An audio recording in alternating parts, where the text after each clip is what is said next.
Se ainda restava alguma dúvida sobre qual é a função da OEA e como esse organismo atua em relação à Venezuela, a proposta de orçamento do Departamento de Estado e a ação dos Estados-membros na última reunião do Conselho Permanente deixou tudo mais claro do que nunca. Primeiro, o Departamento de Estado afirmou no documento entregue ao Congresso estadunidense, e que aqui cito literalmente, veja bem exatamente como está no texto, que a Organização dos Estados Americanos promove os interesses políticos e econômicos dos Estados Unidos no hemisfério ocidental, através do combate da influência de países anti-Estados Unidos, tais como a Venezuela, fecha aspas. Se o conteúdo dessa afirmação já é por si só bastante preocupante, a constatação de que esse é um documento público facilmente acessado por qualquer pessoa é ainda mais preocupante. Esse é um tipo de linguagem geralmente encontrado em comunicações que são feitas bem longe dos olhos públicos. O que significa fazer essa afirmação tão abertamente?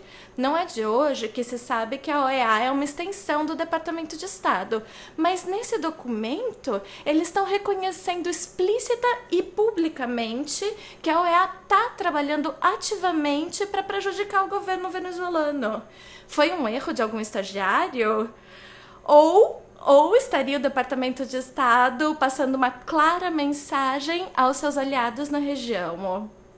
Não bastasse isso, no último dia 24, o embaixador equatoriano na OEA se utilizou dos mesmos artifícios que vem sendo usado contra a Venezuela dentro da organização e colocou na pauta da reunião do Conselho Permanente uma discussão sobre a crise política no Brasil.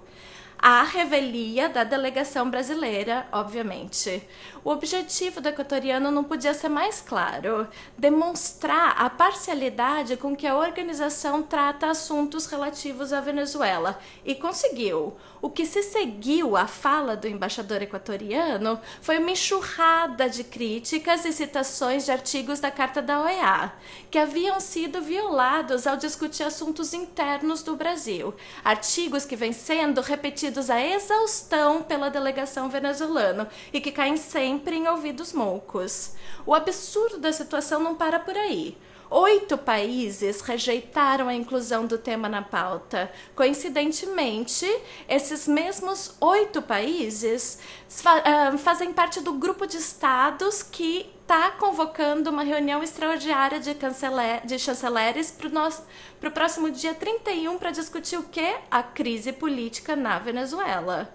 A OEA tem um longo histórico de intervenções, começando com o golpe militar de 54 na Guatemala, passando pelo bloqueio econômico e político a Cuba e a vergonhosa cumplicidade com os regimes militares na América Latina, para citar alguns exemplos.